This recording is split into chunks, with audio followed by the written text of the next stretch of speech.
Ne përveç vullnetit mirë të ulemi në tryez dhe t'japim zgjidhje, nuk kemi instrument tjetër. E qartë.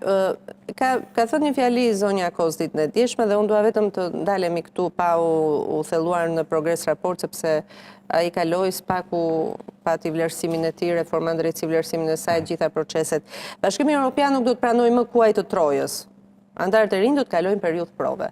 Si e zbërthejnë këtë fjalit Marta Kos, që ky është lajmi, besoj, më i rëndësishëm për të gjithë vendet që aspirojnë?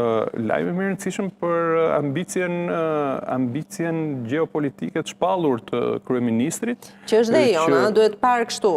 Është dhe jona. Ne na vjen mirë, por si jemi realist, nëse përqafojmë Se mirë do ishte të hynim edhe në 2029. Mirë do ishte të kishim hyrë para 10 vjetësh për atë punë, nëse flasim për mirë, nëse jemi realist. Shumë mirë do ishte të hynim, në fakt. Nëse jemi realist dhe flasim me këmbë tokë, jemi një vend. Po ke Marta Kosit që nxjerr Malin e Zi para edhe këto, si e shikon? Po Mali Zi ka filluar procesin përpara dhe për sa i përket standardeve, shku e kush vite dritë larg nesh, për sa i përket standardeve. E di çdo shqiptar nga Shkodra e sipër që shkon mbush makinë me naftë në Malzi, shkon për pushime në Malzi dhe bën gjithçka që i duhet në lidhje me përditshmërinë e vet. Shkon në spitale në Malzi dhe pastaj fati e ka dënuar që të jetojnë në Shqipërinë e Edi Ramës. Kjo është tjetër histori.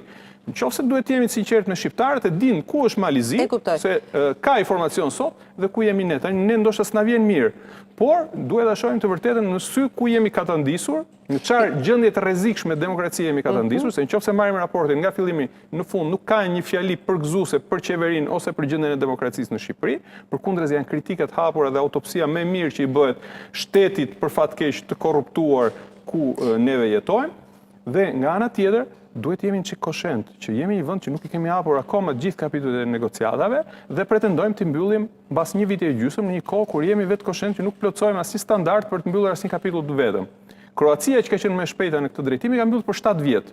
Neve, se ka thënë Edi Rama, i mbyll kemi për 2 vjet. Do zoti i mbyllim.